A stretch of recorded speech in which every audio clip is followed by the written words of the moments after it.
Mayon Volcano's 47-day eruption is not stopping. And what is happening right now on the Philippines' most dangerous volcano has scientists more alarmed than at any point in the last 15 years. Incandescent lava is cascading down its slopes every single night. The ground beneath the mountain keeps swelling. Pyroclastic flows are racing down the flanks faster than anything recorded during the last crisis. And Alert Level 3 refuses to drop, because every instrument surrounding that mountain is screaming that something far worse is still building underneath. 80,000 people have already fled their homes. Entire villages sit completely empty. Farms that took generations to build now sit abandoned inside a danger zone patrolled by armed military around the clock. And the numbers coming out of Mayon right now are breaking records that stood for over a decade. 5,533 tons of sulfur dioxide are escaping from that crater every single day. To put that in perspective, 6 weeks ago, that number was 195 tons. That is a 28-fold increase in just over 5 weeks, and it is still climbing. But here is what has volcanologists in complete panic. That gas is not just pollution, it is a signal. It is the volcano revealing exactly what is happening deep underground. And what it is saying is that massive amounts of fresh magma are surging toward the surface right now. Not slowing down, not running out, building. An endless supply of molten rock feeding this eruption from reservoirs so deep that 47 days of continuous activity has not even come close to emptying them. The lava dome sitting at the summit has already grown to 3.2 million cubic meters of unstable volcanic material, perched more than 2,000 meters above the communities below. To understand why that matters, consider this. In 1984, the dome reached 2.8 million cubic meters before it catastrophically collapsed, sending superheated pyroclastic flows racing 7 kilometers down the mountain. That dome was smaller than the one sitting up there right now, and today's dome is still growing with every passing hour. Scientists are watching the same warning patterns repeat. The same seismic signatures, the same ground deformation, the same deadly buildup. And the most terrifying part? Nobody can say when this ends. The volcano keeps its own schedule, completely indifferent to the 80,000 families sleeping on gymnasium floors, waiting for a mountain to decide their fate. So here is the question that no scientist can answer right now. Is Mayon's 47-day nightmare finally approaching its peak? Or are we watching the calm before an eruption that buries everything in its path? January 6, 2026, 1:20 p.m. local time. The Philippine Institute of Volcanology and Seismology raises Mayon to Alert Level 3. Within hours, pyroclastic density currents begin generating from the collapsing lava dome, racing down Bonga Gully on the volcano's southeast flank. The crisis begins. That was 47 days ago. What has happened since then is not what anyone expected. In the first 24 hours after the alert level was raised, monitoring stations record 100 pyroclastic density currents in a single day. Scientists who have studied Mayon for decades describe the intensity as exceptional. The first ashfall dusts the villages of Bususay and Daga. Emergency evacuations displace 3,476 residents from communities sitting within the 6-kilometer permanent danger zone. Families leave with whatever they can carry. Most expect to be home within days. Week 2 brings no relief. Activity intensifies rather than subsides. Sulfur dioxide emissions climb above the 195 tons per day baseline that scientists recorded in early January. Evacuation zones expand as pyroclastic flows begin traveling farther down the mountain slopes. The pattern that should show declining activity after an initial burst instead shows acceleration. The volcano is not releasing pressure, it is building it. By week 3, the ground itself begins to move. GPS stations and electronic tilt meters detect accelerating inflation in the volcano's eastern sectors. The earth beneath Mayon is swelling outward, pushed by magma pressure rising from reservoirs deep below. The danger zone extends beyond 6 kilometers in sectors where pyroclastic currents have traveled farthest. Evacuee numbers climb past 15,000. Officials expand shelter operations. Nobody is talking about going home anymore. Week 4 shatters every earlier projection. Displacement surges beyond 25,000 people. Emergency shelters strain against capacity limits. Sulfur dioxide crosses 1,000 tons per day. Scientists begin recognizing that this eruption is fundamentally different from the 2023 crisis that lasted 6 months at alert level 3. That eruption never produced sulfur dioxide readings approaching current levels. That eruption involved surface lava movement without the deep magma supply now actively feeding Mayon's crater. This is something else entirely. Weeks 5 and 6 bring the numbers that alarm the international volcanological community. Evacuee totals reach 80,000 displaced residents across multiple municipalities. Sulfur dioxide peaks at 5,533 tons per day, the highest reading recorded at Mayon in 15 years. Research institutions from Japan, the United States, and Europe request immediate access to monitoring data. The scientific world is watching. 47 days after that first alert, the situation is unchanged in one critical way. Magma supply shows no indication of exhaustion. The deep reservoir continues feeding fresh molten rock toward the surface. The volcano is not finished. It has not even slowed down. 5,533 tons every single day. That is the number that changed everything. To understand why that figure has volcanologists losing sleep, you first need to understand what sulfur dioxide actually reveals. When magma rises from deep chambers toward the surface, dissolved gases escape first. Sulfur dioxide concentration tells scientists exactly how much fresh molten rock is actively moving beneath the crater. The higher the reading, the larger the magma supply feeding the eruption. It is not just a measurement. It is the volcano's confession, broadcasting in real time exactly what is happening thousands of meters underground. On January 8th, instruments measured 195 tons per day. Elevated, but within expected parameters for alert level 3 activity. Scientists monitored the numbers carefully, but without alarm. 5 weeks later, that reading hits 5,533 tons per day, a multiplication so dramatic that scientists initially questioned their own instruments. The highest sulfur dioxide emission recorded at Mayon since 2011.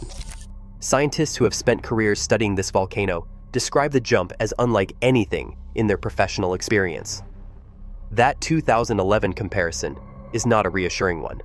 Elevated sulfur dioxide that year preceded an eruption that forced evacuations lasting months and caused widespread agricultural devastation across Albay province. The same gas, the same pattern, the same deadly buildup now repeating itself with even higher numbers. Dr. Teresito Bicol, director of the Philippine Institute of Volcanology and Seismology, addressed the implications directly during a February 12th briefing. Sustained emissions at this level indicate an open conduit system. Magma is not trapped beneath a sealed dome. It is actively circulating, degassing continuously, and being resupplied from reservoirs deep beneath the volcano. The mountain is not exhausting a finite batch of molten rock. Fresh magma keeps arriving. The sulfur dioxide readings are only part of the picture. Monitoring stations recorded 847 rockfall events in the past 24 hours alone. Ground deformation data confirms what scientists feared most. GPS measurements and electronic tilt meters show the volcano's edifice has been inflating continuously since June 2024. The eastern and southeastern sectors display the most pronounced swelling. Magma pressure is not decreasing, it is building. Seismic instruments detect an average of 47 volcanic earthquakes daily. Each tremor represents magma and volcanic gases surging beneath the surface. The mountain is not resting between episodes. It is actively feeding fresh molten rock toward the crater at rates that alarm every scientist who has monitored Mayon across decades of eruption cycles. The numbers tell a single, unavoidable story. This eruption is not winding down. It is intensifying. And nothing in the data suggests that is about to change. The lava dome at Mayon summit is the most dangerous object on the mountain. Scientists describe it in those exact terms, not as a hazard, not as a concern, but as an active threat that grows more structurally compromised with every passing hour. At 3.2 million cubic meters of unstable volcanic material sitting 2,462 meters above sea level, it represents the single most consequential variable in this entire crisis. To understand why that number keeps volcanologists awake at night, you need to understand what a lava dome actually is. When thick, viscous magma pushes toward the surface but cannot flow freely, it piles up at the crater, forming a bulging mass of solidified rock on the outside and superheated molten material within. It is not stable. It never was. The pressure beneath it builds continuously, and the outer shell that contains it grows more fractured and compromised with every new surge of magma from below. A lava dome is not a cap on the eruption. It is a loaded weapon. The history of this particular dome makes the current situation even more alarming.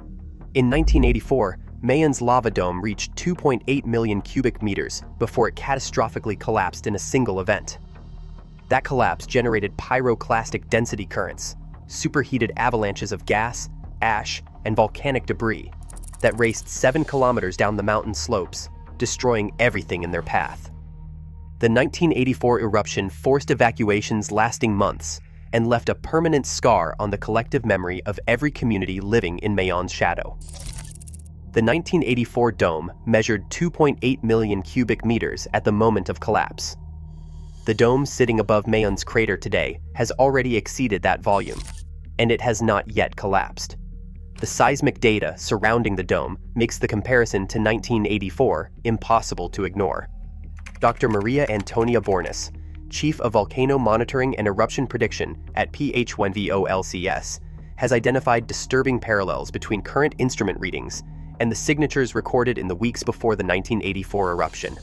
Harmonic tremors indicating sustained magma movement, volcanic earthquakes clustering at shallow depths beneath the summit, ground deformation accelerating in specific sectors directly beneath the dome's base.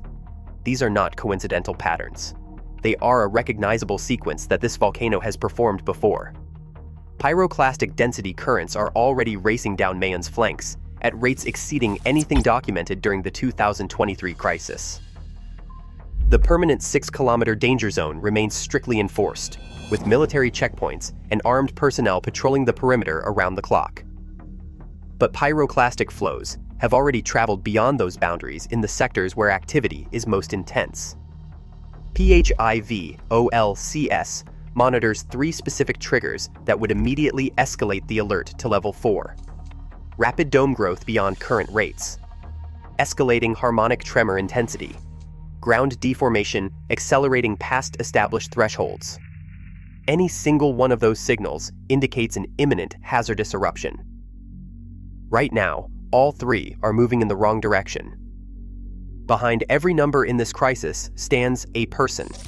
80,000 displaced residents, 19,847 families, 23 times the initial evacuation count from January 6th. Each statistic represents someone who watched their home disappear in the rearview mirror with no certainty of return. The numbers are staggering. The faces behind them are harder to look at. Rosa Martinez is 67 years old. She has survived 3 Mayon eruptions across 6 decades of life on the volcano's fertile slopes. She knows this mountain better than most scientists who study it. On January 7th, she evacuated from Barangay Mabinit in Legazpi City, carrying a single plastic bag. Inside it, her medications, her husband's death certificate, and a photograph of her children's baptism.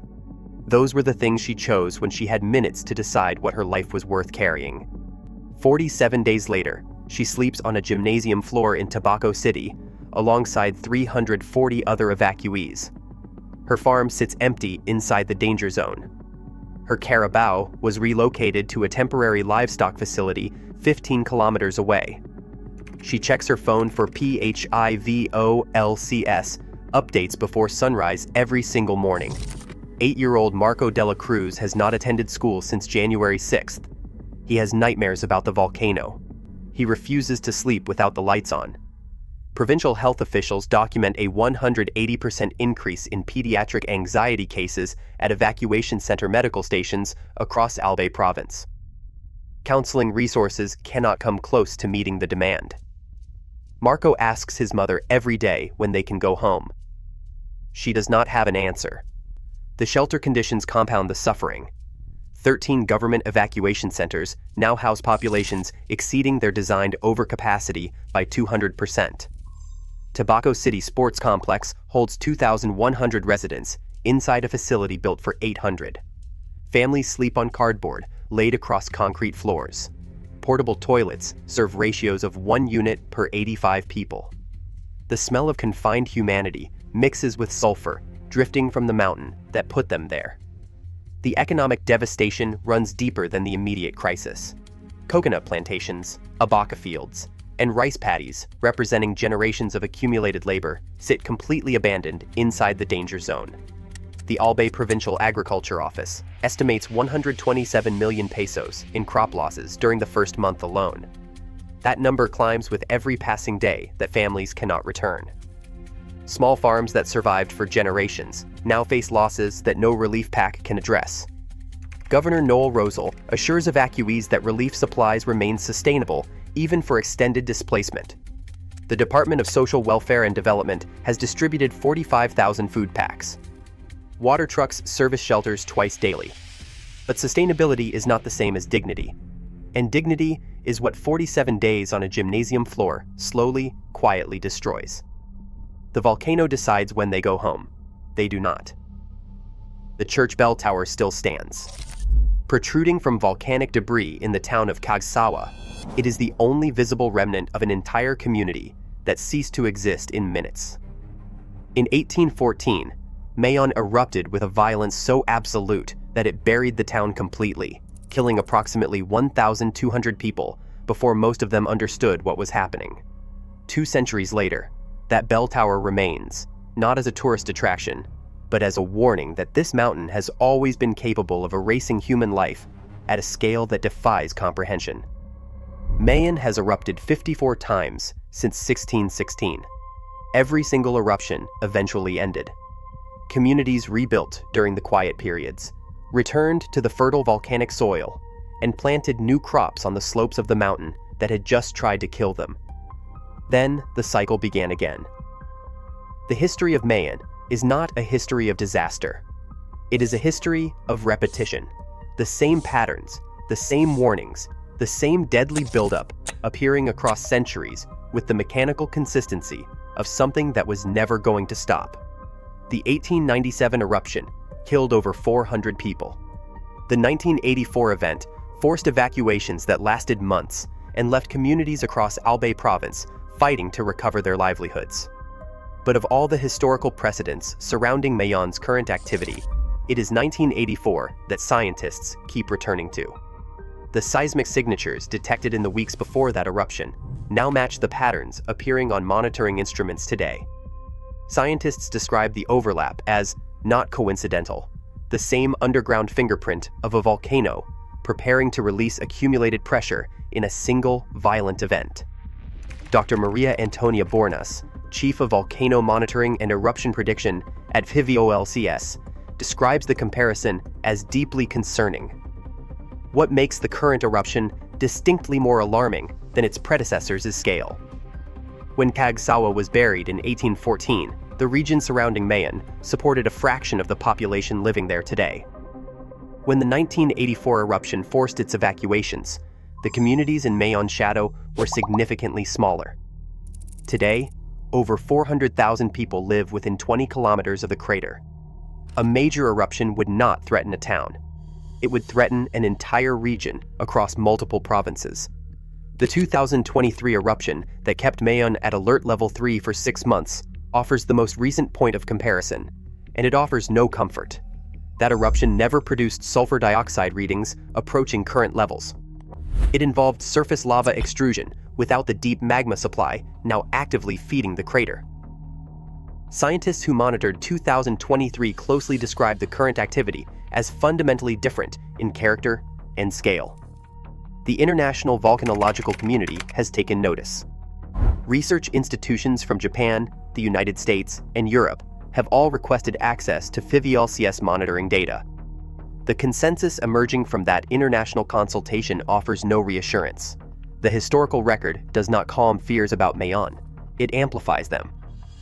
Scientists at PHIVOLCS have modeled 3 possible trajectories for Mayon's ongoing eruption. Each scenario carries profoundly different consequences for the 80,000 displaced residents waiting in evacuation shelters across Albay province. None of them offer easy comfort, and only one of them ends without catastrophe. Scenario 1, offers cautious hope.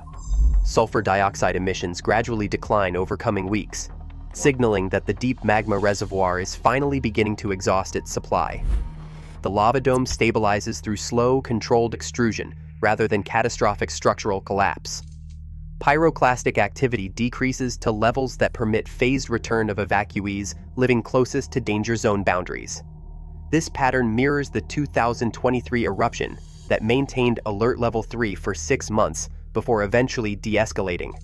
It is the outcome every displaced family is praying for. It is also the outcome that current data does not support. Scenario 2 extends the crisis indefinitely. Current activity persists for 6 months or longer.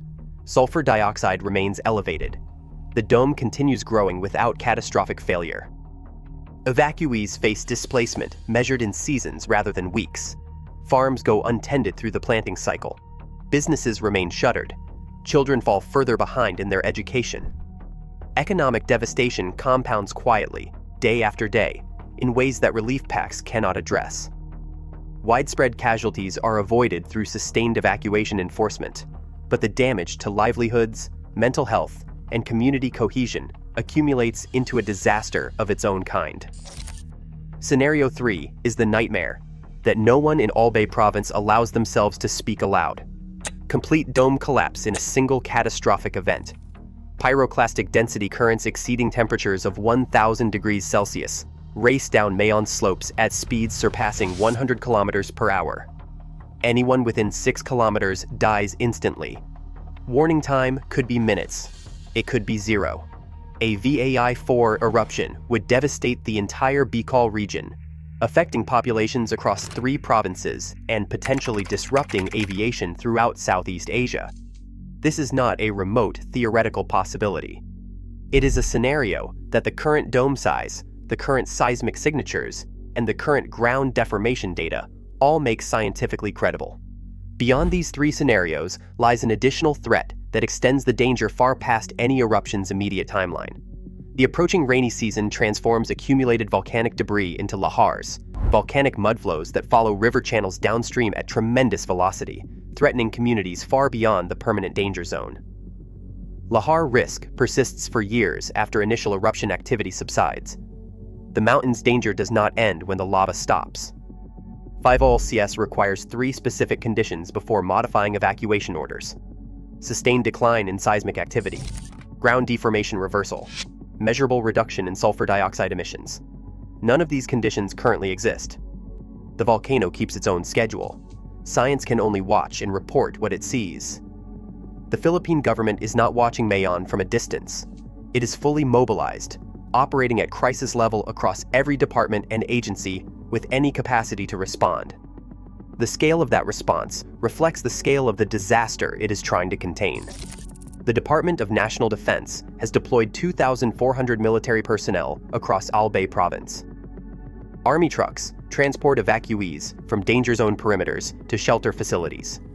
Helicopter assets remain positioned at Legazpi Airport, ready for emergency extraction operations if the situation escalates beyond current parameters. Armed forces of the Philippines units patrol the 6-kilometer permanent danger zone around the clock, preventing unauthorized re-entry by residents desperate to check on farms, livestock, and homes they left behind 47 days ago. Every person stopped at those checkpoints represents a life potentially saved. Every person who slips through represents a life at risk. Governor Noel Rosal coordinates daily briefings connecting 47 local government units across affected areas through a communication network that operates 24 hours a day. Municipal mayors and barangay captains feed information up through the chain. Decisions affecting tens of thousands of residents flow back down. The coordination is extensive, professional, and under enormous strain. The Department of Social Welfare and Development has released 89 million pesos in emergency assistance since January 6th. Field offices distribute family food packs, hygiene kits, and sleeping materials to evacuation centers across 6 municipalities. Mobile medical teams rotate through shelters, providing primary care and medication refills for residents whose chronic conditions do not pause because a volcano is erupting. The Department of Agriculture has declared a state of calamity for agricultural areas within the extended danger zone. Preliminary crop damage assessments exceed 180 million pesos. Over 3,400 cattle, caribou, and goats have been relocated to temporary holding facilities outside affected areas. The disruption extends into education and infrastructure. 47,000 students across 312 public and private schools within evacuation zones have not attended classes since the crisis began. Distance learning protocols have been activated, but internet connectivity in rural evacuation shelters remains deeply inconsistent. The Department of Public Works and Highways has reinforced critical bridges and positioned heavy equipment for rapid debris clearing as ashfall continues to accumulate on road networks, requiring constant monitoring. Aviation authorities have modified flight paths for aircraft approaching Legazpi Airport. The 1,500-meter volcanic plume and drifting ash require pilots to maintain increased distance from the summit. Contingency plans exist for complete airport closure if eruption intensity escalates further. The United Nations Office for the Coordination of Humanitarian Affairs monitors the situation from Manila. International assistance protocols remain on standby pending a Philippine government request. 47 days of sustained crisis now strains resources designed for emergencies measured in days, not months. The systems are holding, but holding is not the same as solving, and the mountain has not finished deciding how long this lasts.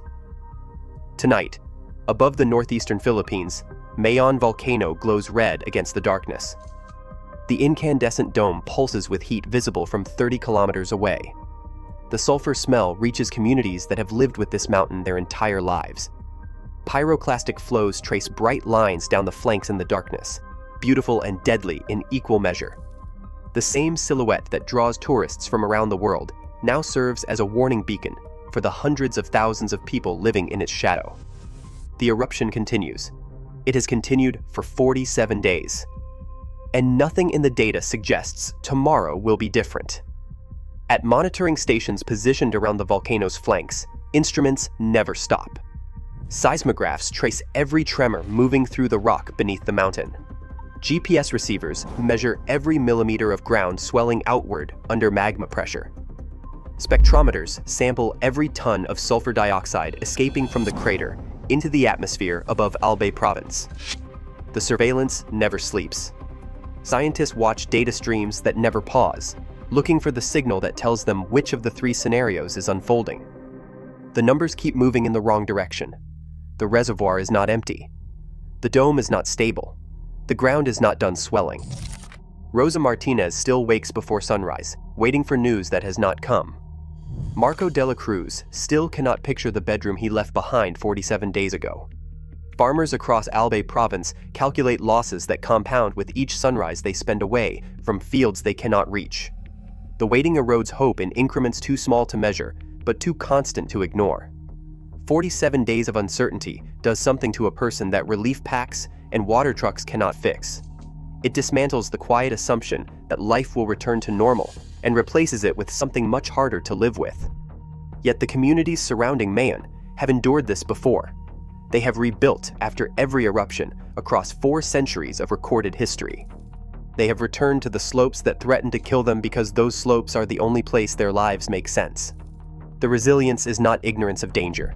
It is clear-eyed acceptance that this mountain is home, despite everything it threatens to take, despite every eruption cycle that forces them to choose between economic survival and physical survival on identical coordinates. Mayon will eventually quiet. It always has. The next eruption will eventually come. It always does. But right now, in this moment, 80,000 people remain suspended in crowded gymnasiums, waiting for answers that only the mountain can give. The instruments keep recording. The scientists keep watching. The people keep waiting. 47 days. The eruption continues, and the mountain has not finished speaking.